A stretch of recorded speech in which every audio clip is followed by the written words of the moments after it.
Breaking news on DC News Now at 9. Police and protesters stand off at a demonstration near GW's campus.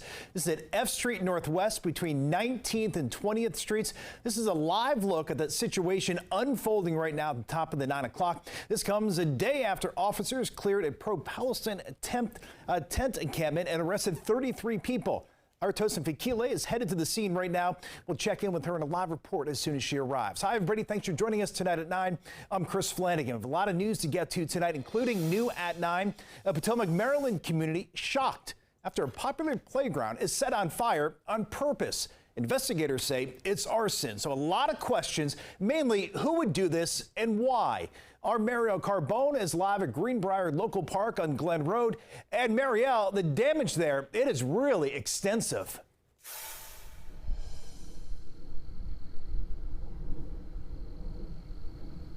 Yeah, Chris, we're talking about $1 million worth of damage. If you can see the playground behind me here, it is still all fenced and gated off, and the entire structure here just charred and crumbling. Now, families we spoke to out here, they are frustrated and questioning why someone would do this.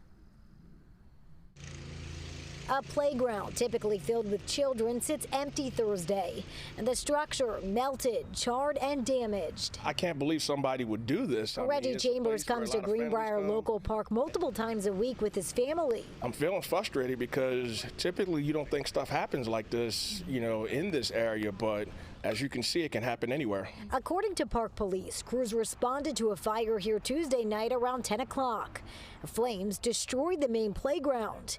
The fire is being investigated as an arson. They're crimes of opportunity. They'll come here in secluded places where no one's around. Lieutenant Charles Smith says there are no suspects at this time, but damage is extensive, about $1 million worth. And it's a shame because it's a useless crime. I mean, this equipment is, for kids. We want to put nice amenities in these parks for people to come and enjoy. Yeah, I'm kind of sad. Yeah. It looks so different. Emma plays here while her big brother attends soccer practice. The family wants to see it rebuilt. I'm still processing, the fire. I hope it will be fixed quickly because it's really a popular place. As for the person or people responsible, I think you really need to pay for it, be remorseful, do community service, because that's a lot of damage. And it is just the main playground that is impacted. The toddler playground is still open and okay, that wasn't affected.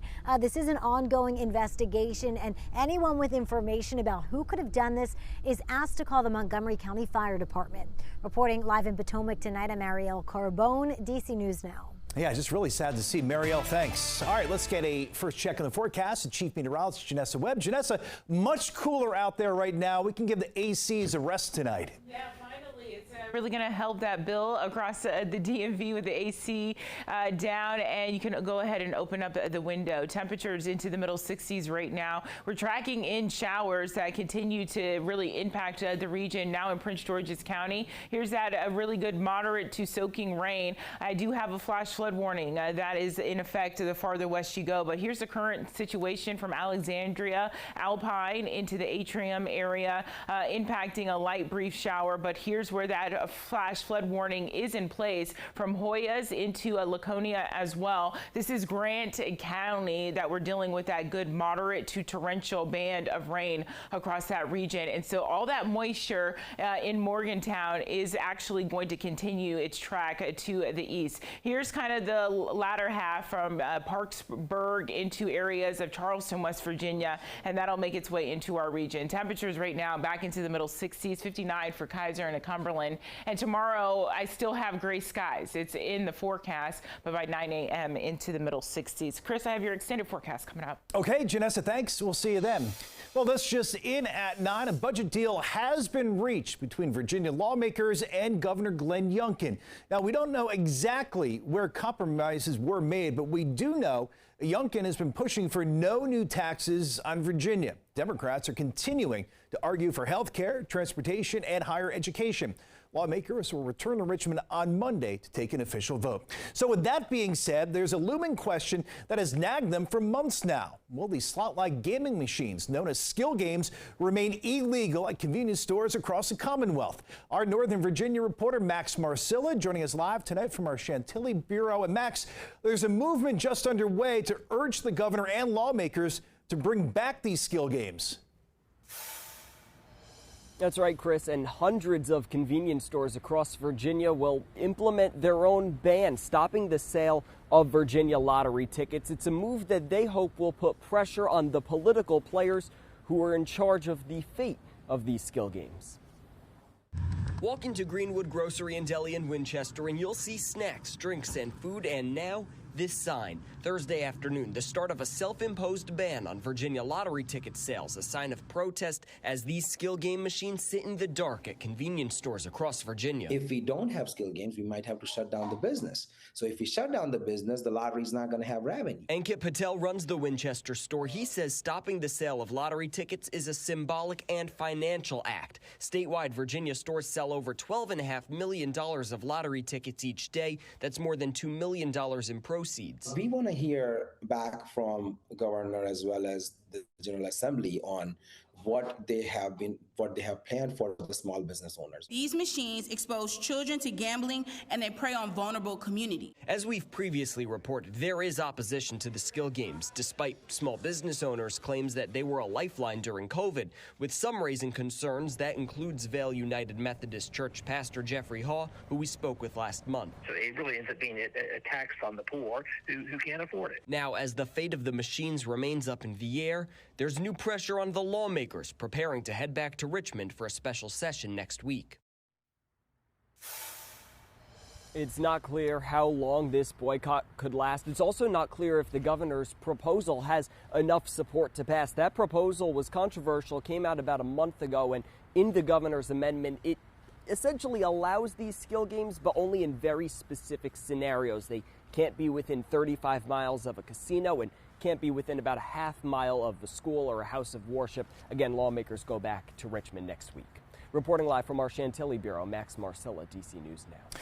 All right, in the district, the D.C. Mayor's office has settled 2 sexual harassment complaints against one of the city's former deputy mayors. John Falchicchio was deputy mayor for planning and economic development and the top advisor to Mayor Muriel Bowser. He abruptly resigned last year. Soon afterwards, an investigation found Falchicchio had made sexual advances towards 2 city employees while in office. We're still working to learn the amount of the settlement or any other terms of that agreement.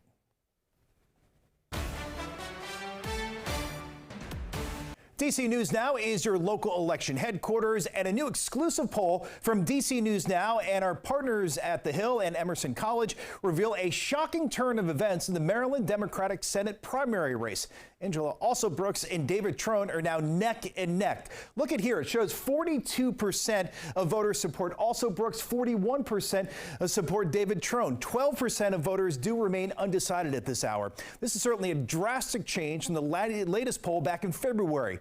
Alsobrooks' support increased by 25 points, Trone by 9 points. For more on what this poll shows for us, our Leonard N. Fleming has the details. This is exactly where Angela Alsobrooks wants to be right now, surging with voters as she started out with very little name recognition. And this after Trone, the wealthy businessman, has spent millions of his own dollars. And now we have a race. The Democratic primary race for a Senate seat in Maryland is in a dead heat. Prince George's County Executive Angela Alsobrooks is surging into a razor-thin lead, 42% to 41% against Congressman David Trone. DC News Now caught up with both candidates Thursday as they hit the campaign trail. I have been in living rooms virtually 7 days a week for the last year. And so we knew that the support was there. The businessman turned politician Trone has spent nearly $60 million of his own money with campaign ads running for a year. He says the contest was always going to be close. When I launched this campaign a year ago, I was the underdog. The entire political establishment stacked the deck for their chosen The poll also shows 12% undecided voters. Alsobrooks edges out Trone 47 to 44% for where undecided voters lean. I've had an opportunity even today to talk to a number of voters who had not decided and taken the time to share with them my record. I'm finding that when people hear that many of them are willing to support me. And a lot of folks forget sometimes that self-funders generally lose because they don't have good ideas and they don't show up. I'm a workhorse. I always show up. The county executive beats out the congressman with black voters 56% to 28%. Trone has campaigned hard in African-American areas like Alsobrooks' home turf for Prince George's County and Baltimore. But he stumbled in recent weeks when he used a racial slur during his speech on the Hill. Voters know there's a mistake made and you apologize immediately. And I've been the leader in Congress on criminal justice reform. Alsobrooks says that the voters will decide if the comment will hurt him with black voters. I think it does matter what you say. I think your temperament matters. The issue around temperament is very important. Both candidates have received big name endorsements and are expecting to be leveraging these endorsements going into the final week and final push of the campaign this weekend. Reporting from Landover, Maryland, Leonard N. Fleming, DC News Now, back to you. All right, and we break down the results even further. Check out the story on our website, dcnewsnow.com, to learn more about the results of this exclusive poll. Well, happening tomorrow, an end of an era. Metro is officially retiring its 2000 series trains. It's Metro's oldest train model. 2000 series debuted back in 1983. Well, Mana is sharing these photos of the trains during their first days in the DMV. The agency says the 2000s ran nearly 200 million total miles and carried more than 750 million passengers.